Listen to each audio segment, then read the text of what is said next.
September. 2 months time, sorry. 29th of November. Please diarize that date. On that date, this young man turns 80.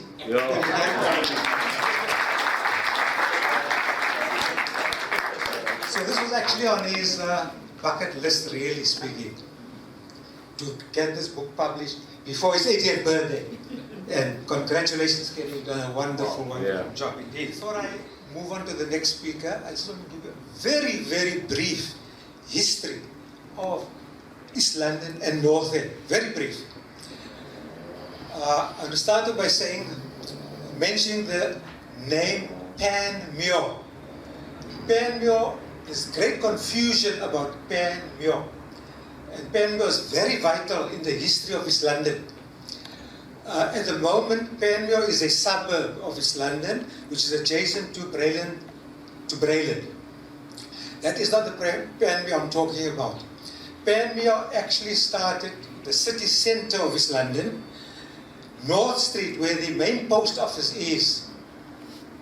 From that point, North Street, going right southwards towards the harbour end, we have South Street, which is near the harbour, near Commercial Road and all that at the bottom end.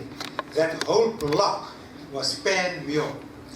Now, the village of East London and Pan Muir together formed the first municipality of East London, and that was around about 1873. By the way, I'm no historian. I didn't do history at school. The only history I did was when Mr. Peffer and those people taught me social studies in standard 7, which is grade 9 now, of course. So that was Pan Muir. Now, there were 2 wards at that stage. West Bank formed Ward 1, and East Bank, which is the city area, was Ward 2, and North End was part of Ward 2. A few years later down the line, what happened? They changed the subdivisions and all that kind of stuff, and we had North End becoming part of, it was already Ward 2.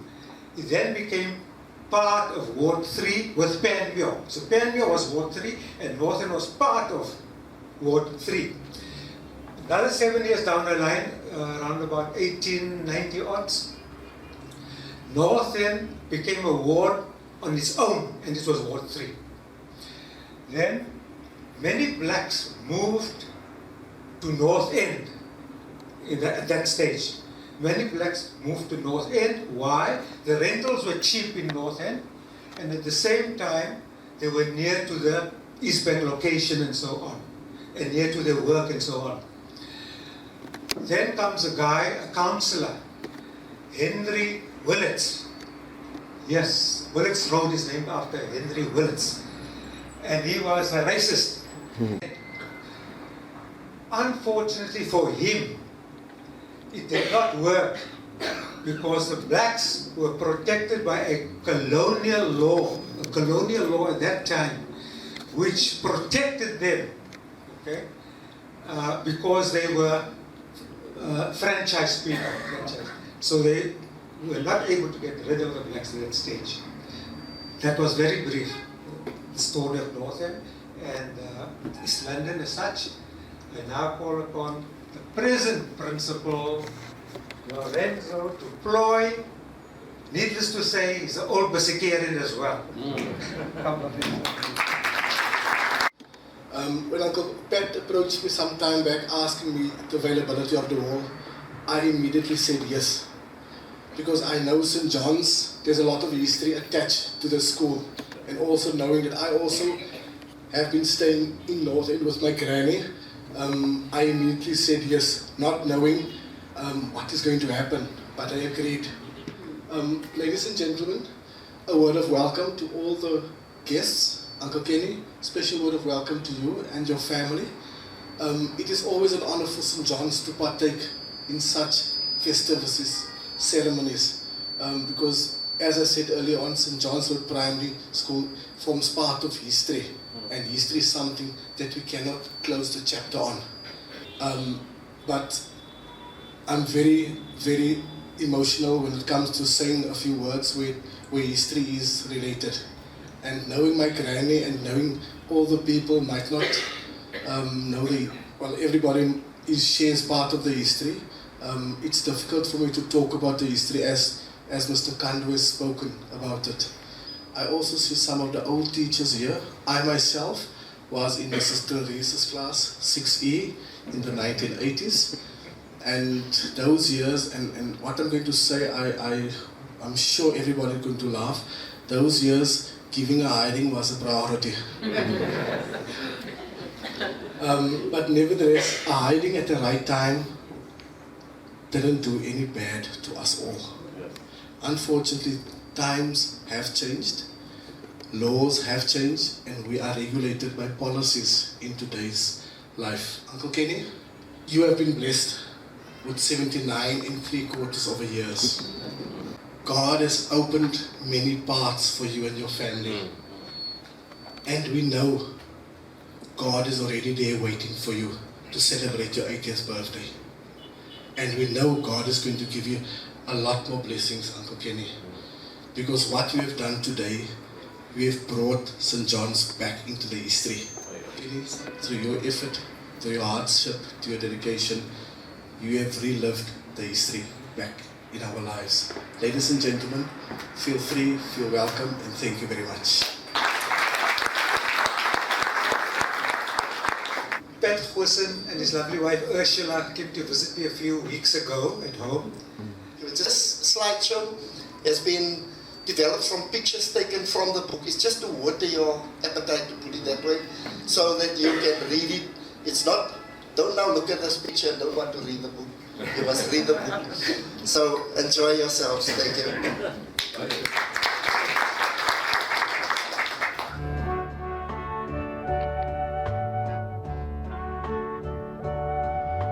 Yesterday,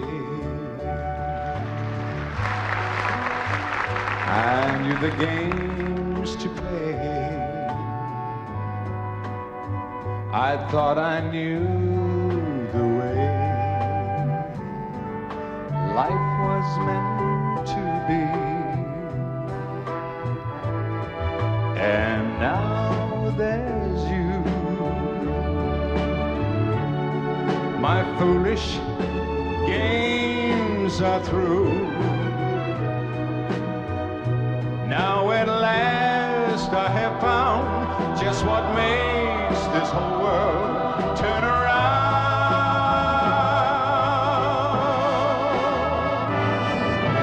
Love is all I have to give.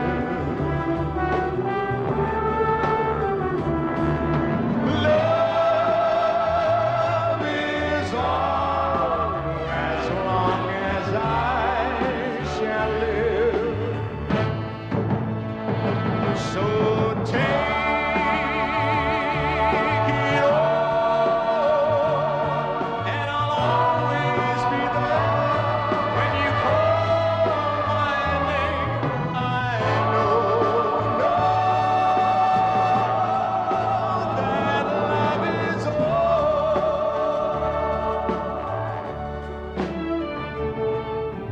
Every night I long to hold you tight until the morning light shines in your eyes.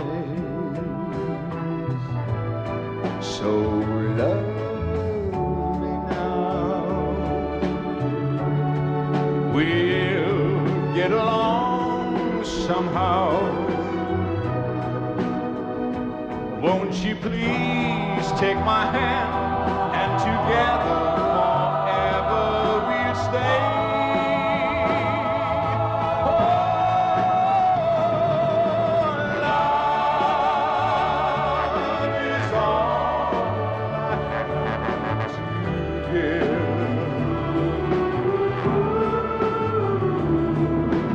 Love is all as long as I shall live.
which I would like the young children to remember, and that was the killing of a doctor, an Irish doctor who was known to the people as Sister Aiden. You will learn about that as you grow in the school environment. But I was shocked when I came here and she had just been buried, and then people told all sorts of stories, and I realized afterwards I'm wasting my time trying to unravel the stories that the people are telling. But one woman's story I never forgot. She said, we belong to East Bank and we were all down in the North End.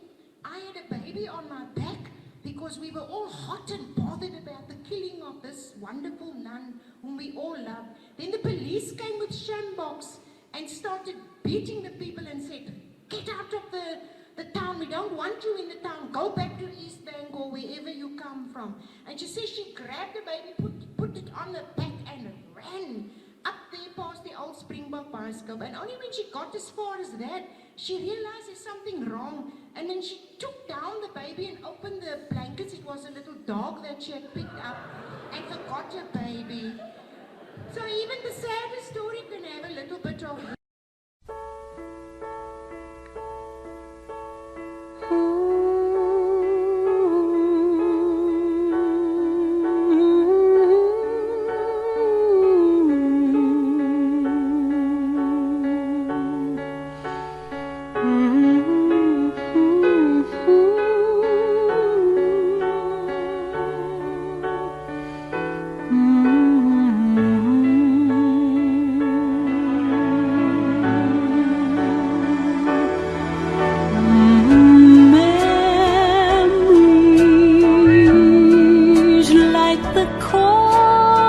of my mind, misty watercolor memories of the way we were,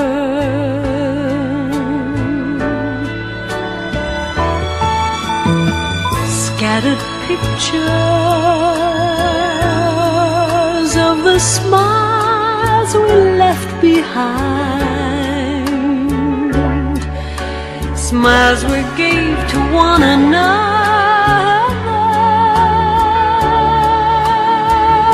for the way we were.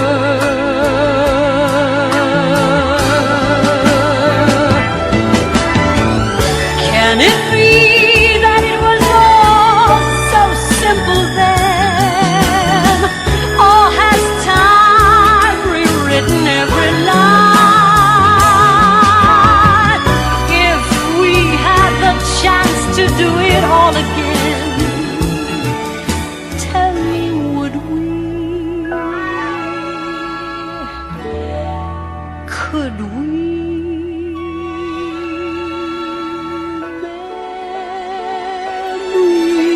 Memories may be beautiful, and yet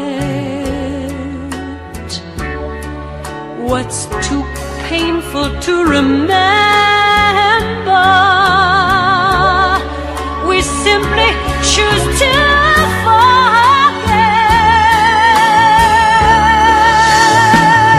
So it's the laughter we will remember. Whenever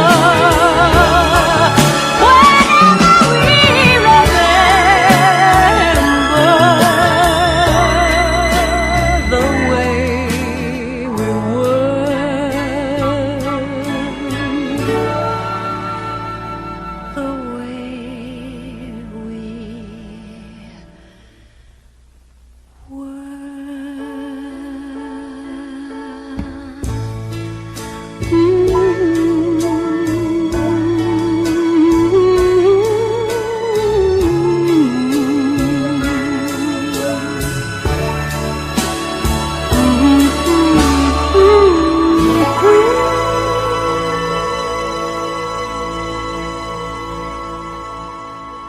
times there.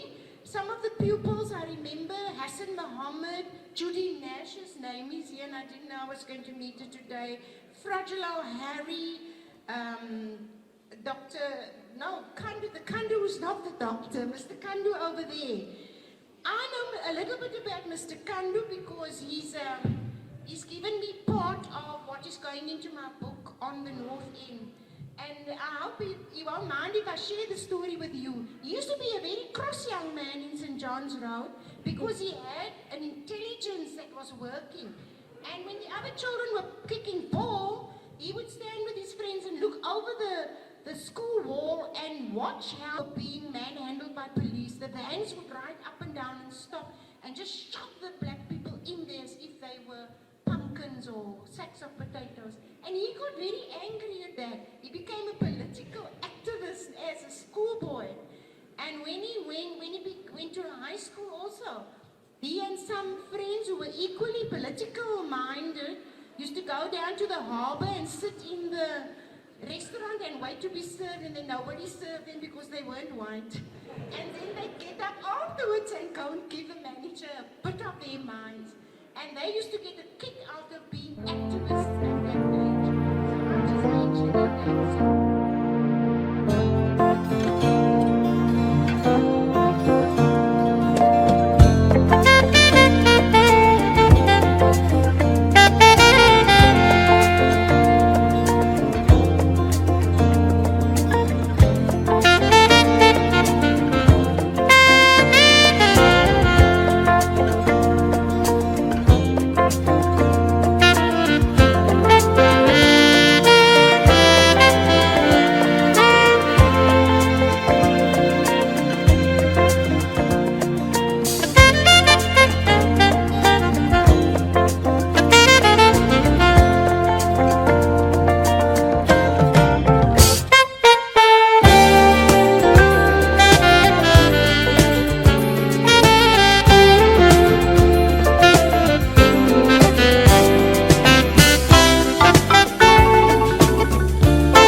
Those were tough times. They were politically charged times. If we look back at the political history at that time, the concept of colored education, Indian education, Bantu education was called the brainchild of Dr. Verwoerd. And his attitude was very simple. The natives and other races were carriers of water and hewers of wood, and therefore they needed an education that was appropriate for them. They must get the same education as the whites got. But you know, the incredible thing, and this is the adversity, is the dedication of the teachers. They went there and they worked hard. It wasn't easy. There was political interference. They had what they call CAD, which is Colored Affairs Department, which had, you know, politically corrupt, and a whole range of things which you don't want to talk about. But they insisted we got the same education, and they fought against one of the basic tenets of apartheid, which was that we are equal and we are not inferior to anybody. And those memories live on forever. We went on. Most of us went to Pasika, and then we had to go to the so-called bush colleges, whether it was Western Cape or Durban Westville. We went on. And we're not trying to show off or brag, but today so many of us are competing against the best in the world, and we've done well. I remember, quite often I speak to friends and they're very proud, oh, I went to Sachs in Cape Town or Bishop's, or I've been to Dale or Grey College, and overseas quite often I meet people and say, well, I've been to Eton and I've been here, and they went on to Harvard and UCT and Wits, and we went to Durban Westville or Western Cape, and we can stand our own, because St. John's Road gave us this basic foundation. And we mustn't just measure success in terms of how well we've done financially, or whether we're doctors or lawyers or run big businesses. But we were good human beings.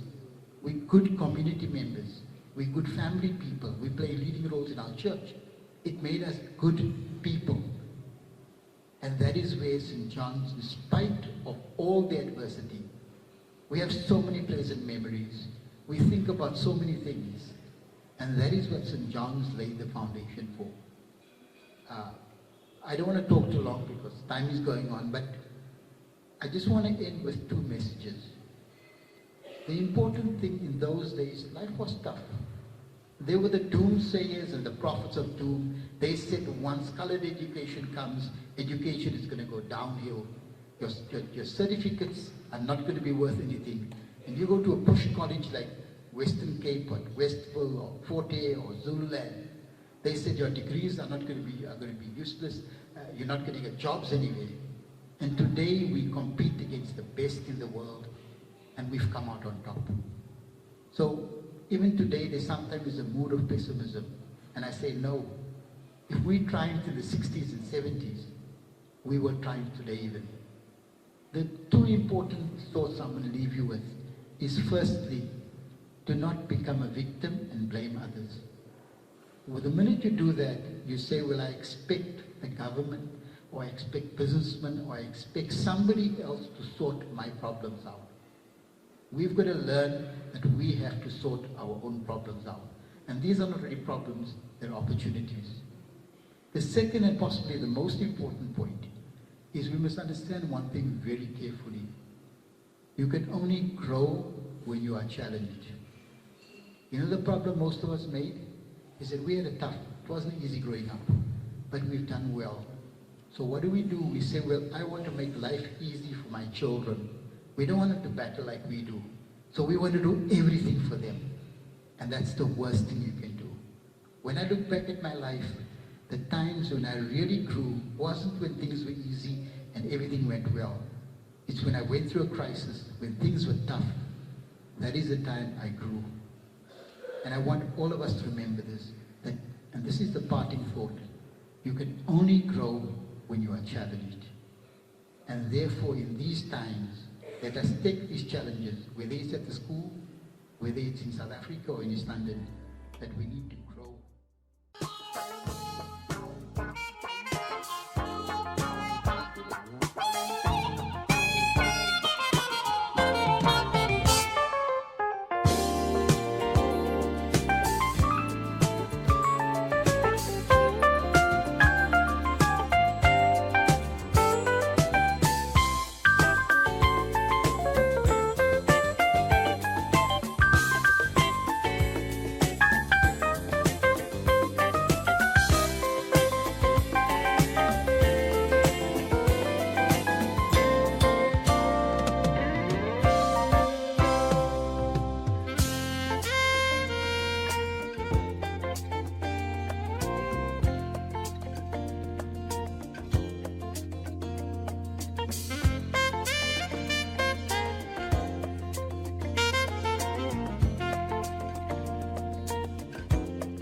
association with North End, though, in 1974, when I was a 17-year-old coming to the North End football tournament, I discovered the spirit of North End from people like Antonio Johnny of 188 Danes Lane and Christopher Bridger of number 4 St. Paul's Road, and of course of the North End Field also.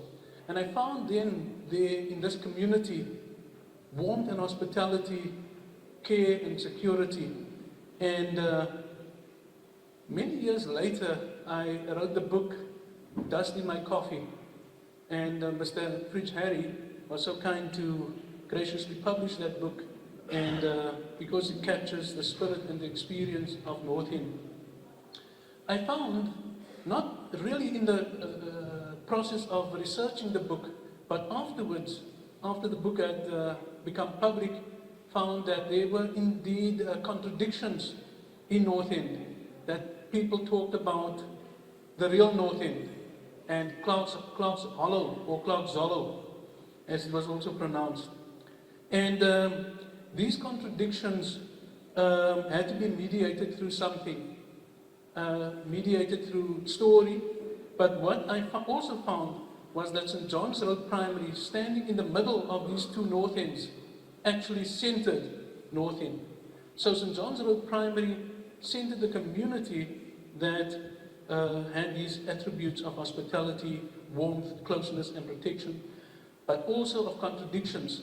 Contradictions of a cultural nature, of a religious nature, and of a class nature. St. John's was open to everyone, and St. John's then transcended those contradictions and those differences and so on. Now, when we look at life, the author Gabriel Garcia Marquez says, life is not what we lived and how we lived it, but how we remember what we lived and how we lived to make meaning to our lives and to the lives of people who come afterwards. Now imagine, in 3-4 generations from now, nobody remembers that you existed. If that should be the case, that nobody remembers that you existed, it will be as if you had never been there.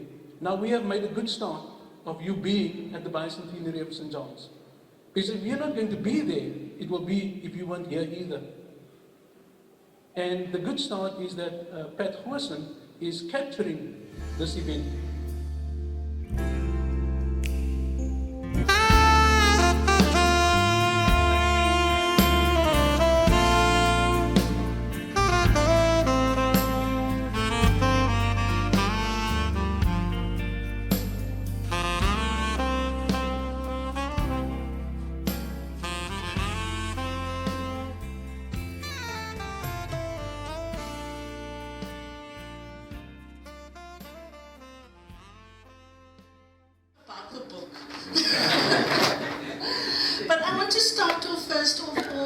Acknowledging Uncle Kenny and Auntie Pat, because this was not a one-man job, but I think the two of you were involved in getting this together. And I think the vision for it, albeit a collective vision, you took leadership. And for me, that is such an important thing. And what you've done is you've memorialized North End, you've memorialized our lives and our history, and it's documented now for future generations, and I think that that is so fantastic. So I want to thank both of you from the bottom of my heart for doing that. I think with us looking at the photographs now, it didn't just whet our appetites, it brought tears to our eyes, it made us smile, you know, it just brought such joy, and I think that what you've done is going to have an immense impact on all of us, and I want to thank you for that. I'm really honored to speak here today, and I'm speaking as one of the later generations because the forced removals happened from 1960 to 1983. And so I'm in the mid-70s I come a little later on. So what I'm going to share with you are my memories of North End. Be they limited now at my advanced age, Mr. Kandu. My memories doesn't serve me all that well. But please bear with me for what I want to speak about. I believe that it's important, and you've had bits and pieces of it right through, to locate this within a political context, because the forced removals was a political issue. And you can't have this kind of memorialization without that context. And the forced removals had a very particular intent. And the intent was to ensure that people were categorized into different categories, that they were kept at the lowest level of education possible, that they would not be able to engage fully in the economy except at a level of survival. And this is true of North End, okay? So what we saw was that there were very many families, and there were large families, but they really struggled to survive. When you look through the community now, you can see that this was a community that just had to survive. What was exciting about the community was that it was a melting pot of culture, of religion, of language, of different ethnicities. And people came together in ways that were just harmonious and peaceful and loving and wonderful. We were there supporting one another in very many different ways. It didn't matter which church you belonged to. If there was something on at the church or a temple that wasn't yours, you were still welcome and you still went along. And you were still embraced and you shared everything with people. It was wonderful the way in which religious festivals were shared. When it was Diwali, we were all there celebrating Diwali. If it was Eid, everybody had somebody to visit. They were concerned and wanted to participate in the Eid celebrations. And when it was Christmas, everybody was there. And I remember that the churches, we had youth groups, it was completely integrated. There was no like, you belong here, you belong there, you can't come here. There was just a warmth and a welcoming about it. The forced removals were important for us because it helped us to understand what injustices are in our society. We saw the injustice when people were segregated. We saw the injustices when we were put into different areas. We saw the injustices through horrible stories of people's homes being bulldozed while they were still in it sometimes, while there were still people in it. And I asked some of the older folk, and they told us, my parents were away and the bulldozers came and we ran to get whatever we could. So some of the stories were really horrendous. They were meant to strip us of our humanity and of our dignity as people. A good form of resistance is theatre and drama. So in the schools they were teaching us to do plays. And we were taught that you couldn't engage with certain plays, and you would have teachers going to find this material to teach us, because through drama, through art, through poetry, through music, you learn about the world in a different way. It enlarges your worldview of life, and teachers came into our communities to do that. So you're quite right in saying that the Jambasika and St. John's Road Primary School were pivotal to planting the seeds within people to think beyond what apartheid wanted us to do. I would be remiss in not mentioning at this point Mrs. Crisp. Mrs. Crisp played a pivotal role in the community because she started the first nursery school.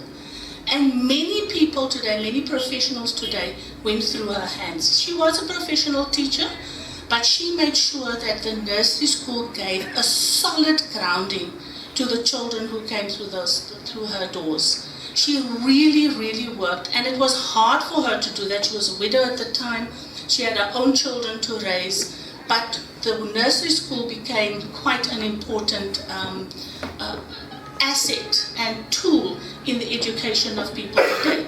And her legacy is that the children that went through her hands, through the hands of the teachers at St. John's Road Primary School and John Basika, have become global citizens and are world renowned for some of the feats that they have. I'm thinking of Indra Pillay, who's made such a huge discovery in the field of science, came through all of these, this is where he comes from. His sister Anusanthi that works around the world. Many other people that have come through the doors of these schools. Sherwin Bryce Peace, global citizen today. And then there are people who've remained in the communities to carry on that legacy, of teaching and raising up really wonderful people. But the education was a form of resistance. Art for us was a form of resistance. We were denied the opportunities, but the teachers went out to find those and to create those opportunities. We had a ballet school that operated in this hall. Mrs. Boven, Patty Boven, came from the Netherlands, and she had no apartheid in her. She came here and she taught us, the young girls and some of the guys, and we've got a principal dancer here in Mr. Reiters over there, Robert Reiters, thinking of Leon Benny, many young people who came through and were taught classical dance here when we were denied that.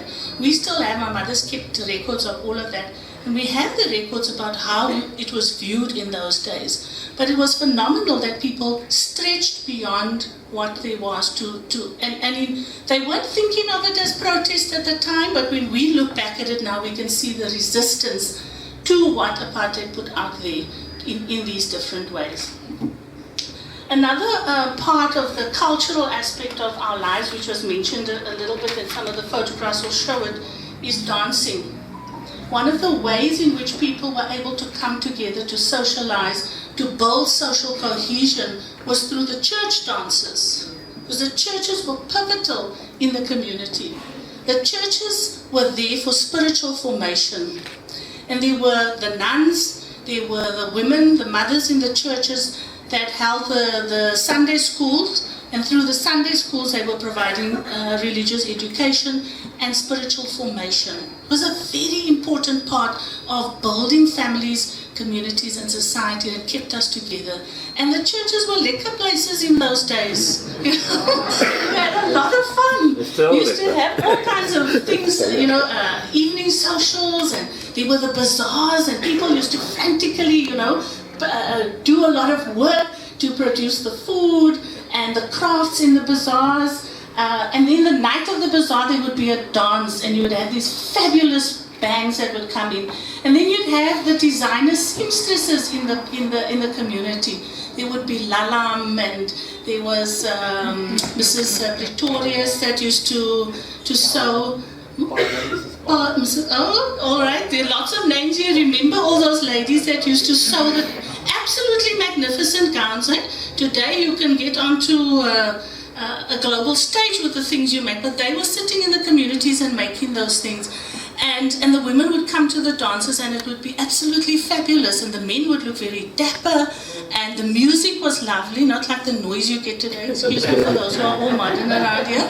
But I mean, you could sing words, and it had a rhythm, and you could really dance and all that. Of course, as the nights progressed at the dances, the men had to go out sometimes and, have a little bit of a breather, and then they became a little changed. By the end of the night, they would have to be taken home by friends because they didn't make it. But it was all part of what it was, of what North End was. And there was, of course, the City Hall, there was the Drill Hall, there was the Clemens Kadali Hall, the Peacock Hall, the Milner Hall. I'll just speak about the Milner. There were all these places where we had, these wonderful things to do. And Mr. Kandri is reminding me of the Milner Hotel, which was a central social space for the community. So we had dances there. We used to have, what did they call it those days? Teenage... talent nights and discos. That's what the word I was thinking about. There were weddings, parties, all kinds of things that happened at the Milner Hotel. There was also a dining hall. I remember it was very elegant when they opened up. And many different people from different backgrounds and cultures came there. But one person that stood out for me from that, I don't know if you people remember him, was Dr. Nchona. And he came, I remember him so well because he played the organ, and I was interested in music. And he used to play the organ in the hotel, and it just used to fill, the hotel with the sounds of it. But also he's one of the symbols of the integration and the diversity within the community and the complete acceptance of people at that time. So I think that was, for me, the different bands that came to the Milner Hotel was also very important to us because they came from out of town. Sometimes they'd come from Cape Town, sometimes it was from Grahamstown, but they brought people together, and people absolutely enjoyed themselves in those spaces. Sports, of course. I mean, we've seen a lot of photographs here. Sports was another arena for resistance because we were not allowed to play in the so-called mainstream white clubs, but out of the community sprouted, you had cricket, you had rugby, all as forms of resistance, and you had soccer, that's just to name a few. And this was such an exciting thing for people to do. I mean, to this day, the Easter tournament, soccer tournament, is such a big event, but it was, in those days, it was like something that brought the whole community together. We would all be excited to see who the teams were that were coming from out of town. You'd meet new people. And the amazing thing about that, they lived in the community. There was no bed and breakfast or hotels and all that. People took them into their homes.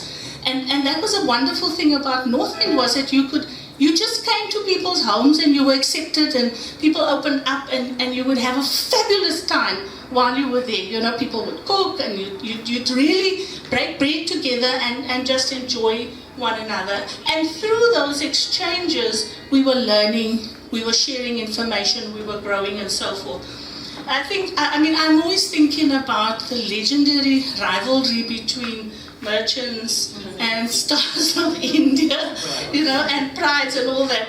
And it was a big thing, but I think I think we know this, that in those sporting codes, they were phenomenal people. We had our own Messis and our own Ronaldos and all that, but they were denied the opportunity to play in mainstream sports arenas. And it's unfortunate that happened, but our resistance was there. We still created the space and the opportunity for people to share their talents. There was music. Music was a big thing in the communities. And I listen to people, and I think of the people that came through, the guitarists, the people who played the drums. Besides the Prunes, there were so many individuals in the community who brought joy to parties. We used to have house parties and things like that.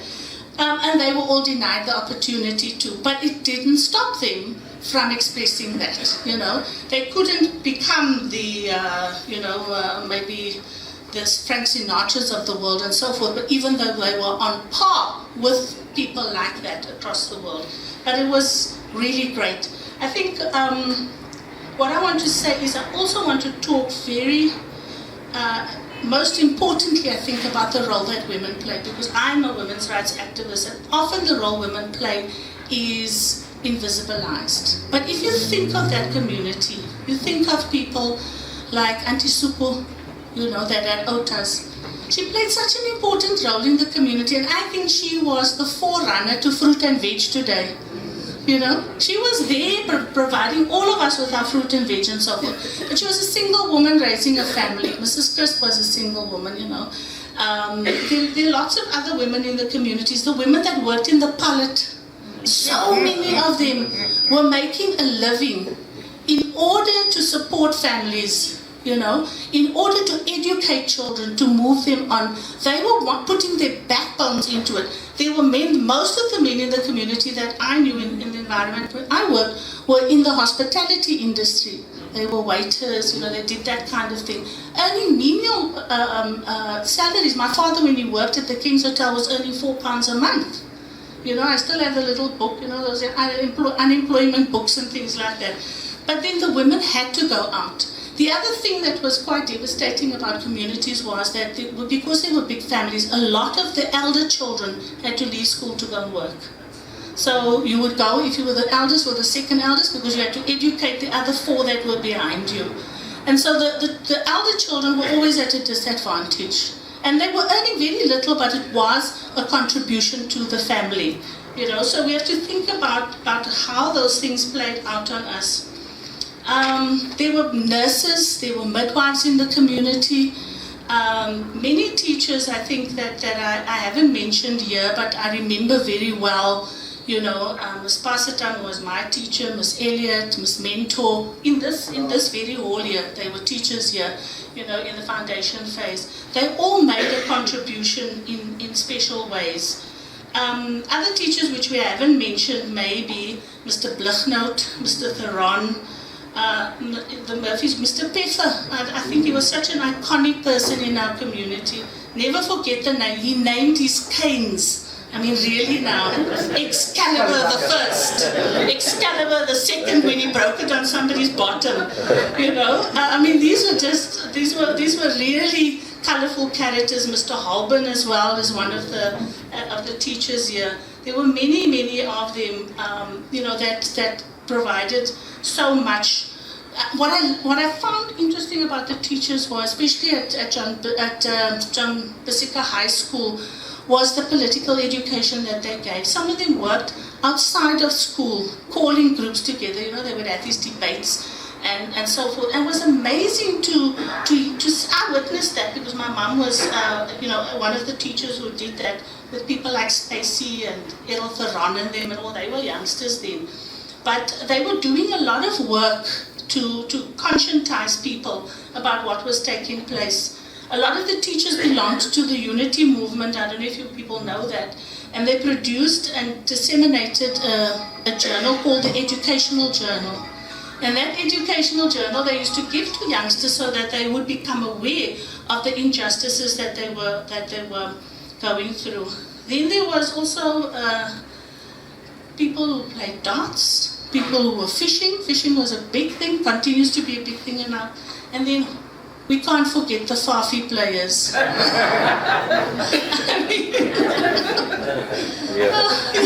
That was also just something amazing about the community.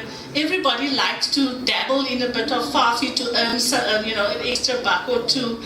And then there were the Bioscope, Springbok Bioscope and Victory Cinema. And I was told this morning by Anusanti Pillay, lots of naughty things happened there. I didn't witness any of it, so I can't tell you.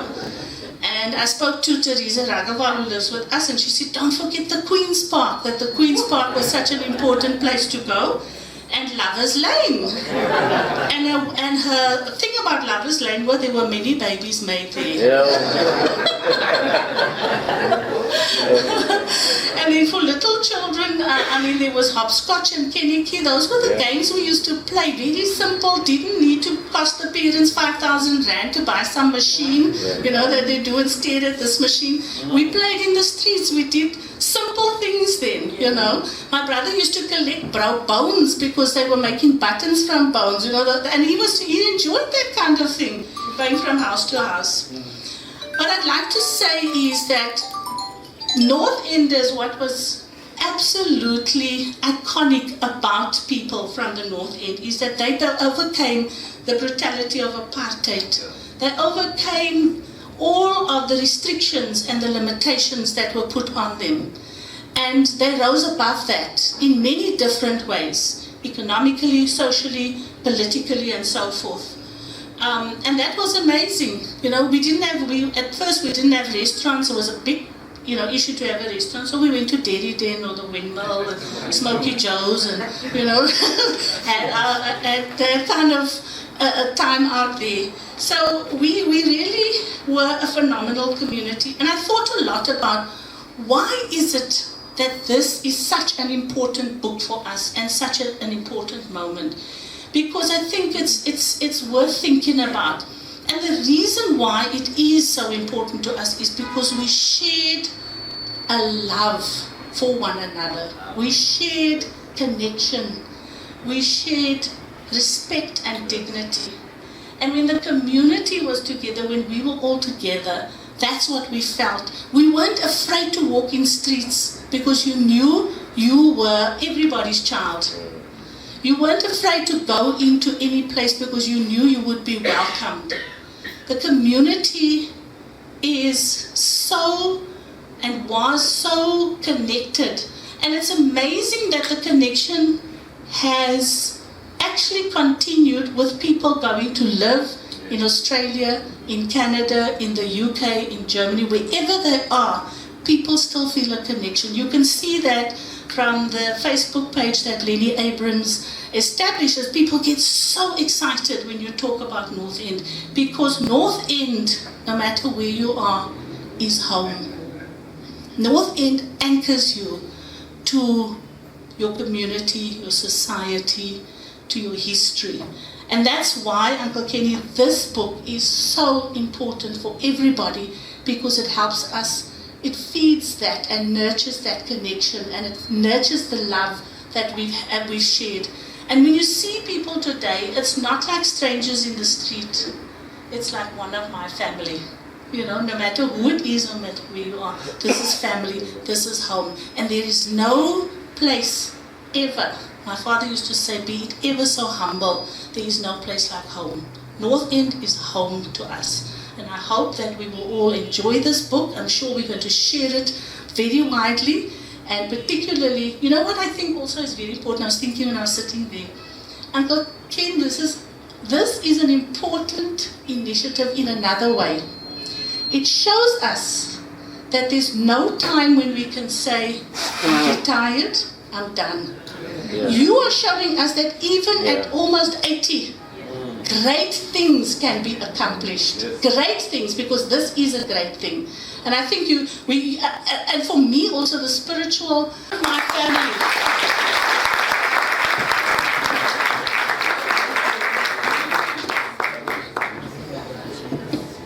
Thank you very much, Leslie Ann, for that awe-inspiring talk. And you brought back lots of memories, and I can, how shall I say, identify with most of the things that you've said and the names that you mentioned and so on. I'd like to add something there to what you've said, Leslie. I'd like to pay tribute to your own mother, in fact. Her mom was a professional nurse and a professional teacher as well. And she's actually written a book on North End as well, because I helped to edit quite a few chapters of that book many years ago. And I don't want that book to go to waste.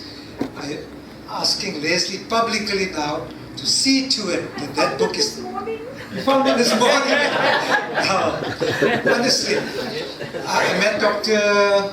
Cornelius Thomas a few weeks ago in Vincent, and he's the author of the first book on North End, Dust in My Coffee.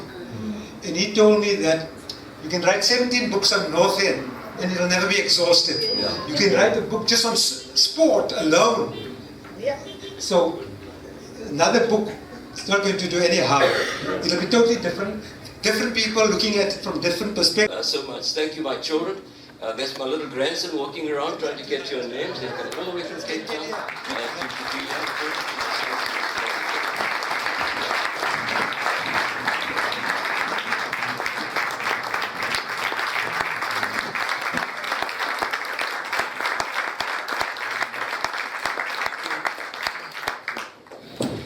Thank you all. Thank you. I think we all have refreshments now at the end of the day. I don't know where to start and I don't know where to end, but I'm here just to say thank you. Thank you so much, Pat, for giving that introduction, because that cuts about half or a third of my speech by showing just a taste of what is to come. And thank you, Leslie Ann, for that brilliant presentation. All the things you mentioned, I'm happy to say it's in the book. Mrs. Chris' story, from the beginning to the end, it's in there. Auntie Suku from Otas, it's in there. Whole story, where they come from, I can go on and on, but you will find it all in there. And we will look back at all our wonderful, wonderful family, where we came from, who they were, and really the struggles they went through. You know, we are so grateful to them. So I would say, really, first and foremost, thank you by the grace of God that we've managed to have us and be here today.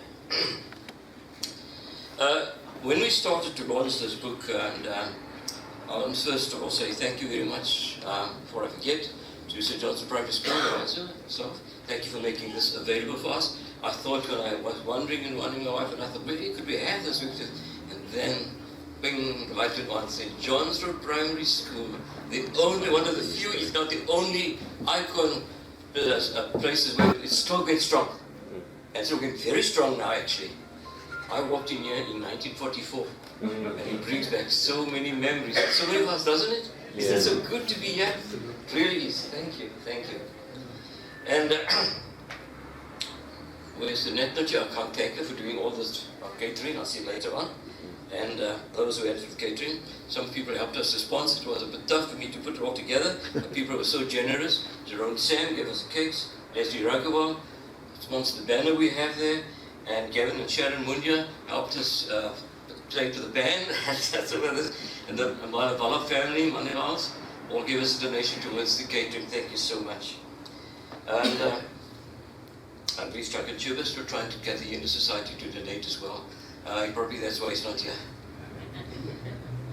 Well, let me just give you a background. What is going to happen when I'm finished. We will just have some ladies as chief that will come up and sell the books over here. And if you'd like me to sign, I'll be at the other end there. And also, I want to say, Dr. Leslie Ann Foster, you find that she's in chapter 11. Why such a prominent person? Almost at the end, chapter 12 will end the book. I've been battling to get all of this lady to get a contribution. You know, it started 6 months ago, and in that 6 months, she was overseas 4 times to work.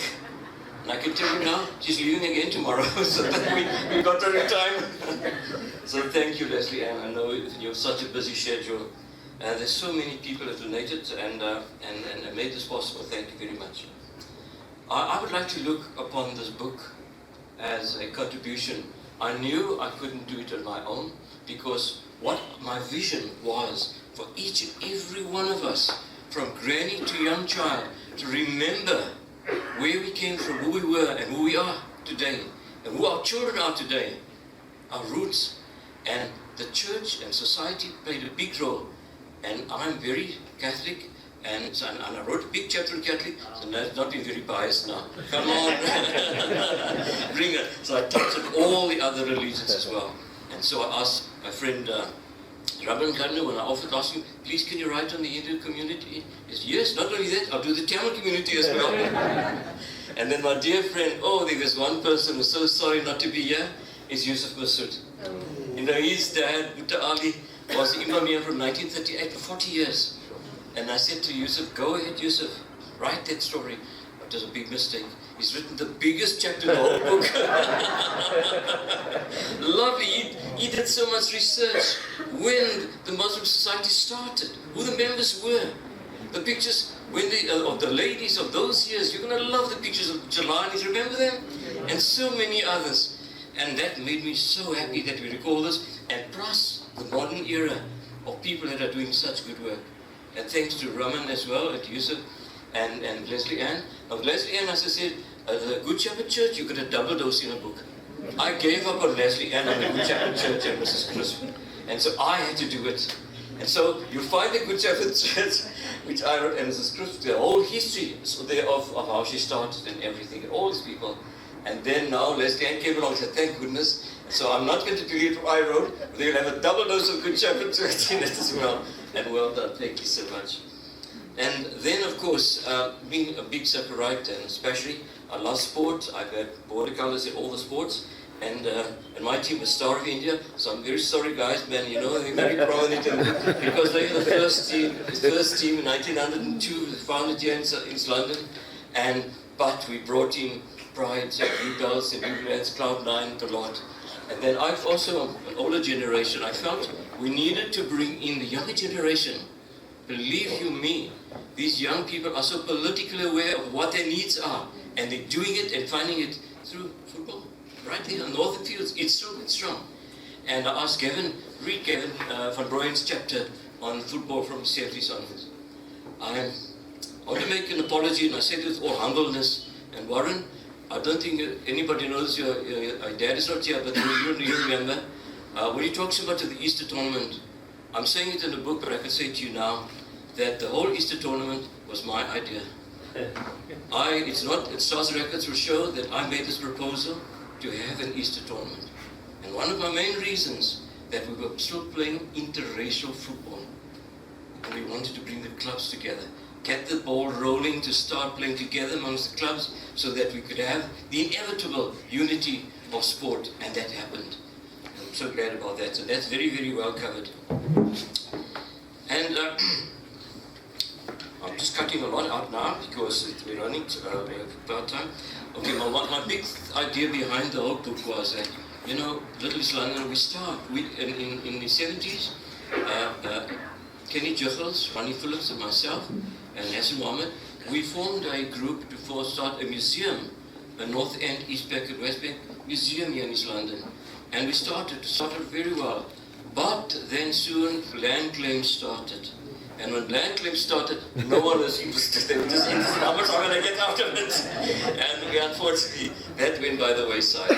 But my whole idea is, my dear people, before I leave this world, is to leave something, my thoughts and my photographs do the talking. And so many of you, thank you so much for assisting me by donating so many of your photographs, that we could leave something for our children to remember where we came from, what our parents meant to us, the difficulties. I've listed all the government acts that they had against us, and it's all in there, and how we struggled. And I still wonder, how on earth did our parents make it that we could have a plate of food? You know, Mom and so many others had to go and do washing for the whites, take the washing and cleaning up like that. It was tough, it wasn't easy. The Sabine Queens, don't just denounce them. You know, really, they, from those homes, the Sabine Queens are the most generous people you could find. And they could give food to people, they fed the hungry, and they educated their children. So many of their children became professionals today from those beginnings. And it's all because those horrible apartheid laws, and they broke something beautiful that we had. And I beg of you, my dear people, let us not lose that. Let us, as former North Enders and East Londoners, bring back that spirit that we had. May the spirit of North End live on among us. When they separated us, this government succeeded.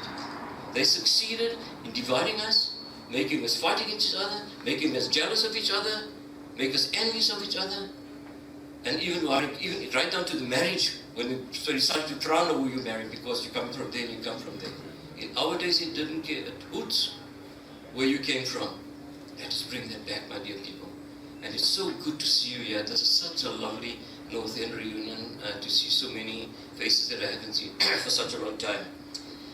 And so this book then, my whole idea and Patty, we, next week Sunday, we'll be married 51 years.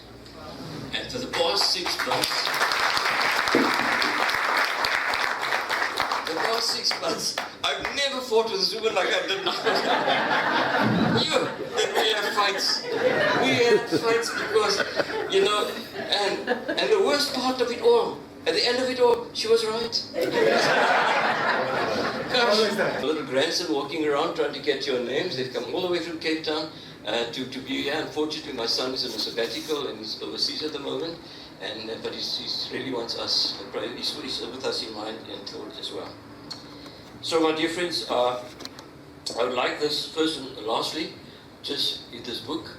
We come from Little East London. We just battle to start a museum. I hope it can instill something among you younger people, trying to do something permanent here for us to keep. This book is only just a portable museum.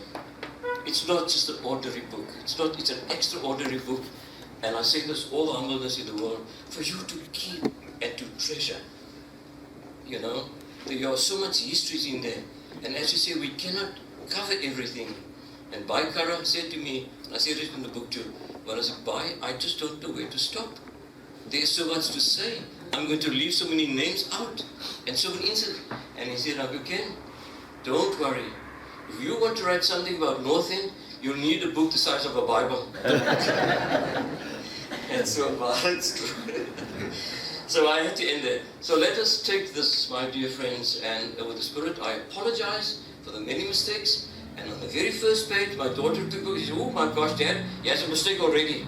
You're speaking of the World Cup, it was in 1995, and the book is just 1985. In the newspaper cuttings today, there was also quite a few errors there, but it's done and dusted. And this guy was, they're sub-editing the newspaper now in Port Elizabeth. And it's a chap in Port Elizabeth, he was sub-editing the book. And I actually got a call from him and said, man, I want a copy of that book. I don't like it from that book at all, from sub-editing the book. So I appeal to you. I'm not so worried about the sales, all I am worried about a hell of a debt to pay. But pass the spirit of the portable museum that you have in your hands now. Don't part with it, pass it on to generations. See, you guys are very excited about the book and the book signing.